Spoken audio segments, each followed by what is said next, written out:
तकनीक, विकास और life style के स्टैंडर्ड के मामले में जापान का कोई जवाब नहीं, लेकिन इसमें जापान की अथॉरिटीज और वहाँ की सरकार का जितना रोल है उससे कहीं ज्यादा अहम रोल निभाती है वहाँ की लोकल पब्लिक। वहाँ की लोकल पब्लिक ने जिन बातों को अपनी आदतों में शामिल किया है, उन बातों के साथ जब सरकार अपना एफर्ट लगाती है तो जैपनीज 2021 से आगे चलकर 2050 में जिंदगी जीने लगते हैं। वीडियो में आखिरी तक जरूर बने रहिएगा दोस्तों, क्योंकि हम आपके लिए लेकर आए हैं जापान के चुनिंदा सीक्रेट्स। आइए चलते हैं जापान। ट्रेनों में धक्का देने वाले। ट्रेनों में भीड़ केवल दिल्ली, मुंबई की मेट्रो लोकल ट्रेन में नहीं होती। जापान में चलने वाली ट्रेनों में भी इतनी भीड़ होती है कि हम क्या बताएं।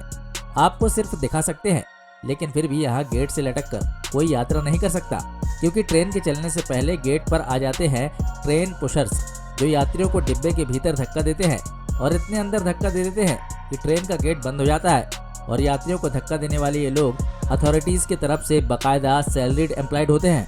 Societal tendency. हमारे देश में आपको मौज मस्ती, मटर गश्ती वाली जिंदगी का बिंदास लाइफ स्टाइल देखने को मिल जाएगा, जबकि जापान में आपको हर व्यक्ति एक डिसिप्लिन जीवन जीता हुआ नजर आएगा। लेकिन इसके बाद भी जापान की ये बात जरा दुनिया से अलग और बहुत ही अलग है। जापान में लोगों के बीच डिप्रेशन का लेवल इतना हाई है कि सबसे ज्यादा लोग वहाँ सुसाइड करते हैं। ये बहुत गलत बात है दोस्तों। इतनी जबरदस्त अनुशासित जिंदगी जीने के बाद भी वहाँ के लोग खुश नहीं हैं। Sleeping place. जापान की लाइफ स्टाइल में इतनी स्मूथनेस है कि आपको कहीं भी नींद आ जाएगी। आप अगर ट्रेन में या बस में सफर कर रहे हैं तो आप वहाँ सो सकते हैं। ऑफिस में भी अगर आप बैठे हैं तो वहाँ सो सकते हैं, क्योंकि सोने वाले को ये डर नहीं रहता कि उसका पॉकेट मार लिया जाएगा, कोई उसका सामान उठा ले जाएगा, क्योंकि honesty is the best policy in Japan. Purse और सामान की छोड़िए, हमारे देश में लोग अकेले दिखने वाले बच्चों को भी उठा ले जाते हैं। सार्वजनिक शौचालय। पब्लिक टॉयलेट की साफ सफाई जापान में देखते ही बनती है। यानी कि अगर आप वहाँ अपने 1 नंबर या 2 नंबर के प्रेशर को रिलीज करने के लिए चले गए तो एक बार आपके दिमाग में ये ख्याल आएगा कि यार इतनी साफ सुथरी जगह पर हम कुछ गंदा करें या ना करें। हमारे देश में साफ सफाई का आलम, और वो भी पब्लिक टॉयलेट में। मुझे पता है आपने अपनी नाक पहले से सिकोड़ ली है, यानी कि यहाँ पब्लिक टॉयलेट में जाने के बाद वहाँ की गंदगी देखकर आपका मन करेगा कि यार यहाँ हम कुछ करें या ना करें। ख्याल एक ही है, बट सिचुएशन डिफरेंट है। जापानी भाषा। जापान की भाषा इतनी एक्स्ट्रा ऑर्डिनरी है कि आप इसे दाएं और बाएं दोनों ही तरफ से पढ़ सकते हैं। जनरली हम लोग हिंदी या इंग्लिश जैसी भाषा बाएं से दाहिनी तरफ पढ़ते हैं, जबकि उर्दू को उल्टा पढ़ा जाता है, यानी कि दाएं से बाएं की तरफ। मगर जापान की भाषा को आप किसी भी तरफ से पढ़िए, मतलब वही निकलेगा। Vending machine. अगर आप हमारे देश के रेलवे स्टेशनों पर गौर करेंगे तो पाएंगे कि आजकल कई जगह पर वाटर बोतल जैसी चीज़ों के लिए वेंडिंग मशीन लग गई है। आपको केवल पे करना है और आपके हाथ में पानी की बोतल आ जाती है।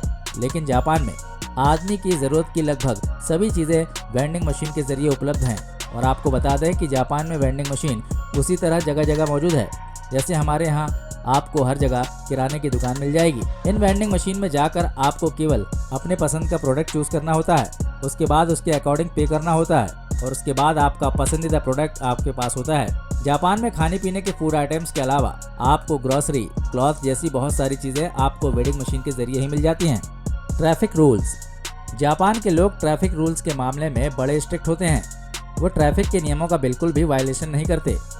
अगर गलत तरीके से साइकिल भी यूज़ की जाए तो चालान कट जाता है। और हमारे यहाँ लोग लाल बत्ती तो इस तरह तोड़कर भागते हैं जैसे कोई खूंटे से बंधा हुआ बैल खूंटा तोड़कर भागता है। हमारे देश में कोई सोच भी नहीं सकता कि कभी किसी साइकिल वाले का भी कोई चालान काट सकता है, लेकिन जापान में ऐसा हो सकता है। सड़क पर साफ सफाई।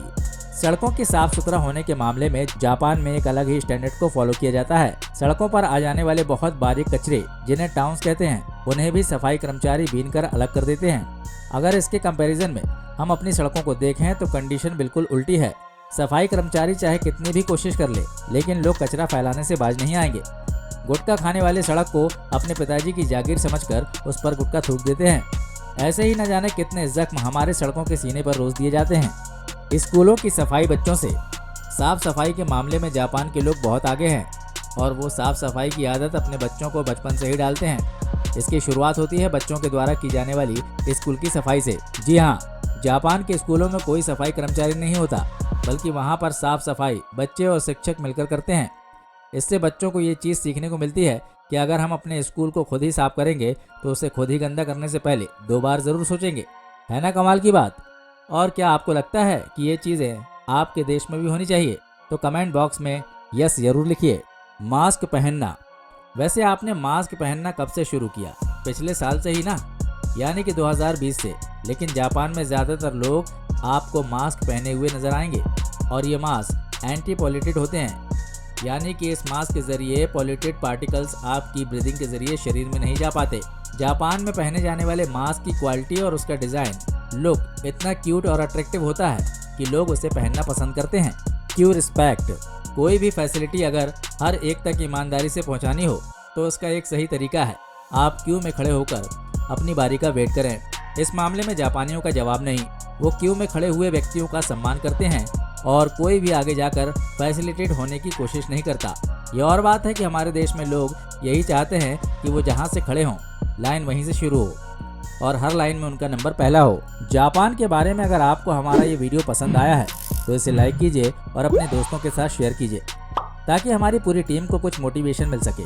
और हाँ, अगर आपने अब तक चैनल को सब्सक्राइब नहीं किया है तो भैया सब्सक्राइब करके लाल घंटे का बटन जरूर दबा देना ताकि हर वीडियो हम जो बनाएं उसका नोटिफिकेशन आपको मिल जाए। दोस्तों, ये थे जापान के कुछ ऐसे सीक्रेट्स जो उसे दुनिया में सबसे आगे खड़ा करते हैं। उम्मीद करते हैं कि ये वीडियो आपको पसंद आया होगा। अपने थॉट हमें कमेंट बॉक्स में लिखकर जरूर बताइए। बहुत जल्द मिलते हैं एक नए वीडियो में। जय हिंद, जय भारत, वंदे मातरम।